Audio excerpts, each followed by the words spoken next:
За энэ одоо би стандартын талаар ярив. Тэгэхээр стандарт техникийн зохицуулалт тохирлын үнэлгээний итгэмжийн тухай хуулийн дээр стандарт гэдэг бол зөвшөлдсөж боловсруулсан баримт бичгээ гэж заасан байдаг. Тэгэхээр зөвшөлдсөж боловсруулна гэдэг нь оролцогч талууд. Оролцогч тал гэхээр бид нар одоо жишээлбэл талхны стандартыг батлахгүйа гэж талхны стандартын дээр боловсруулъя гэвэл талхын үйлдвэрлэдэг байгууллага талхыг одоо хэрэглэгч нь буюу иддэг одоо тавхан хэрэглэгч нь. За дээрэс нь тэр талхыг зах зээл дээр байхад нь хяналт тавьдаг хяналтын байгууллагууд. За энэ талхыг худалддаг дэлгүүрүүд нь ч гэдэг. Ингээ бүх оролцогч талууд орж ирээд талх өөрөө ийм шаардлага хангасан байх хэрэгтэй. Талхны сав баклава бодол нь ийм шаардлага хангасан байвал зүгээр. За талх өөрөө ийм ангиллалтай байвал зүгээр гээд стандартаа боловсруулна гэсэн. За энэ стандартыг ингэж нийтээрээ хилэлцэж боловсруулсны үр дүнд тухайн одоо үйлдвэрлэгч тэр шаардлагат нь нийцүүлж үйлдвэрлэх. За худалдаа авч байгаа тал энэ шаардлагыг хангаж өгөө юу гэдгийг нь үзэх. За лабораториуд дээрэс нь хяналтын байгууллагууд, за баталгаажуулалтын байгууллагууд энэ стандартын шаардлага зарагт хангасан бүтээгдэхүүн худалдаанд байна уугүй юу гэдгийг хянах боломжууд үүсэж байгаа. Тэгэхээр байгууллагын стандарт гэдэг бас яг адилхан. Өөрөөр хэлбэл байгууллагын стандарт боловсруулахдаа хоорондоо зөвшөлдсөж боловсруулах хэрэгтэй. Хэдийгээр одоо манай байгууллагууд энэ стандартыг хэрэглэнэ гэдэг байгууллагын стандарт боловсруулж байгаа ч гэсэн энийг зөвшөлдсөж оролцогч талуудаа хайлуулах оролцуулж боловсруулах ёстой гэсэн үг.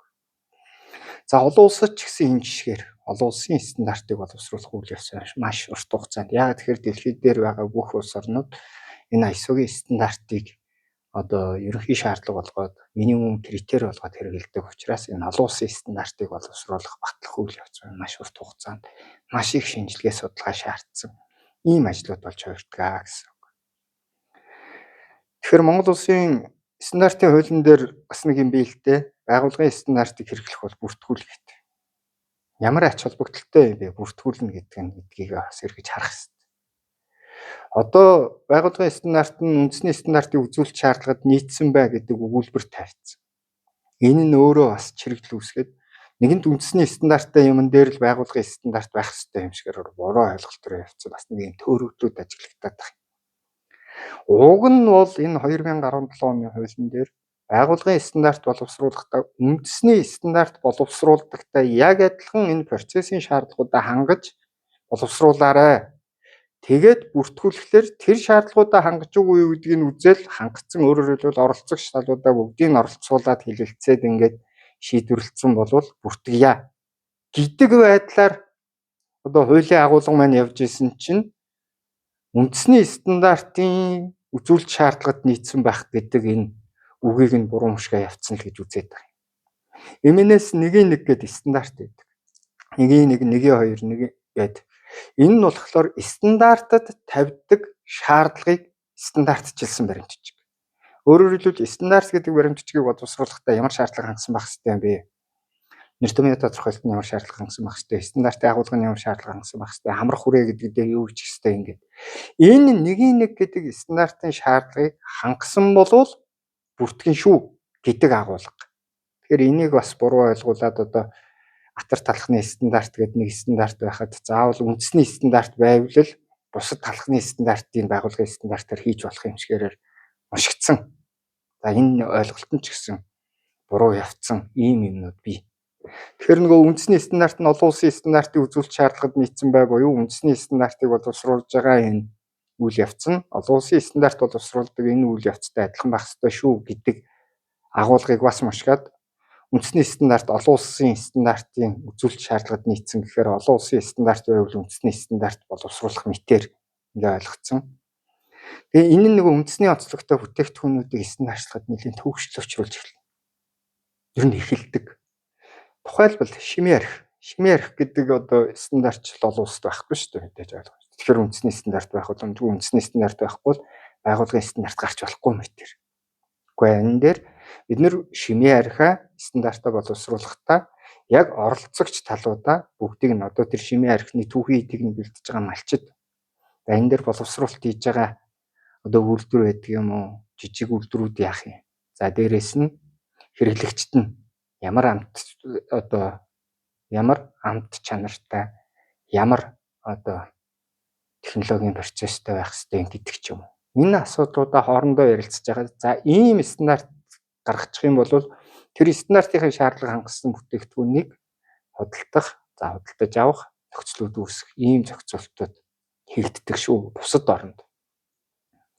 Гадаад орны стандартыг бүртгэх ойлголт бас байгаа.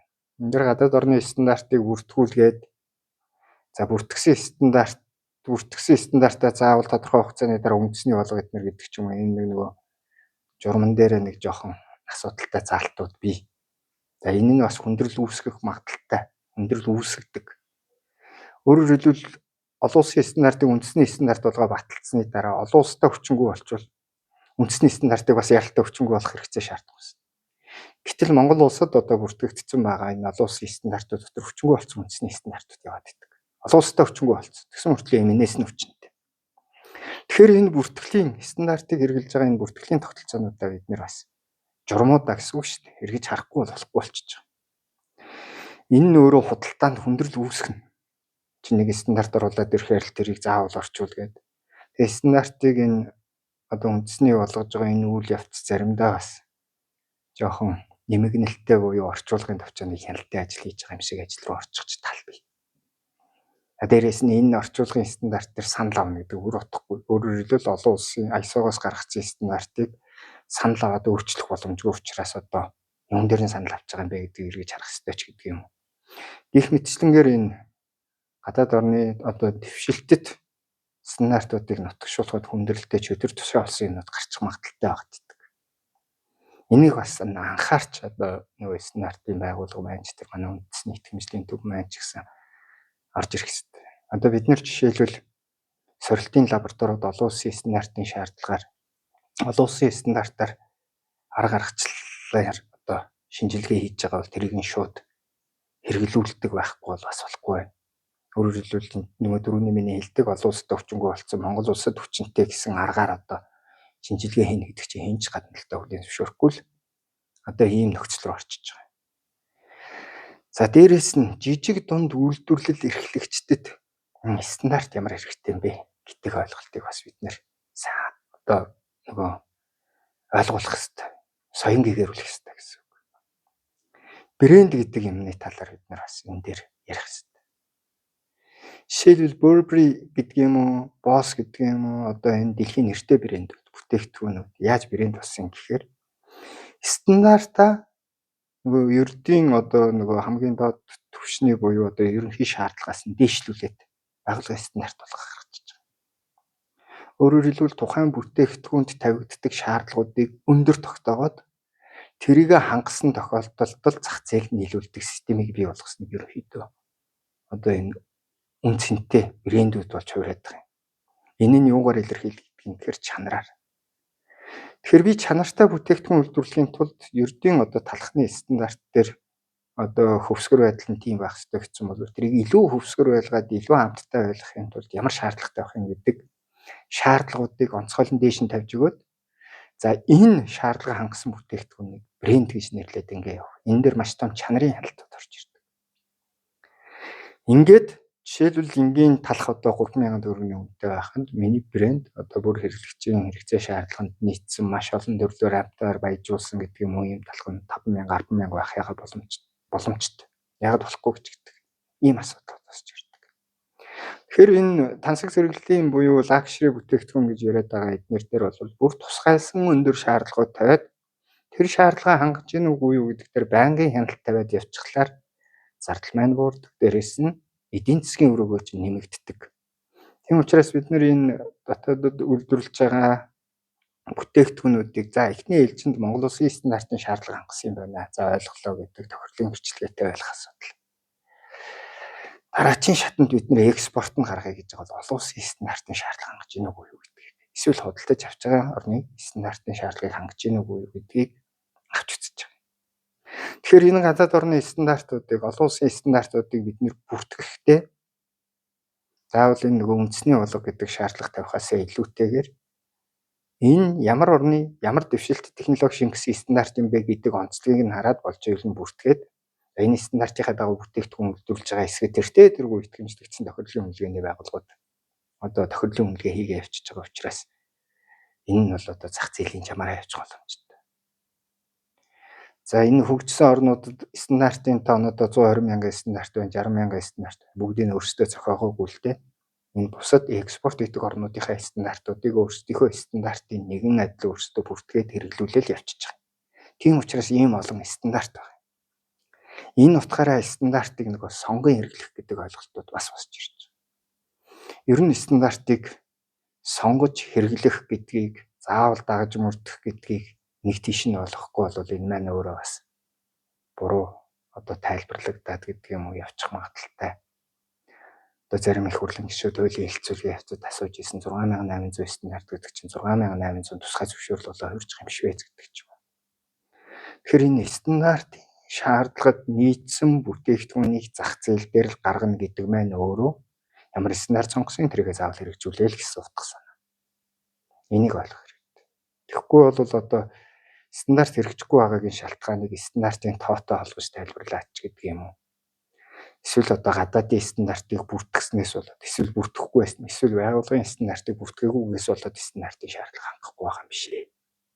Энэ өөрөө стандартыг яаж хэрэглэх талаараа ойлголт маань дутуу яваад байгааг нь л одоо үр дагавар гэж үзэж байгаа.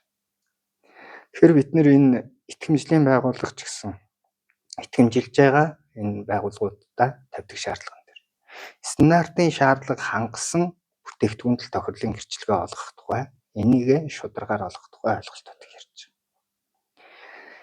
За ингээд стандартын мэдээллийн талаар та бүхэндээ хүргэлээ. За YouTube суваг дээр энэ миний оруулж байгаа бичлэгүүдийг та бүхэн үзээд санал сэтгэгдэл шүү юуны талаар илүү одоо ярилцаж саналаа хуваалцмаар байна гэдэг саналуудаа бас над руу илгээгээрэй. Баярлалаа.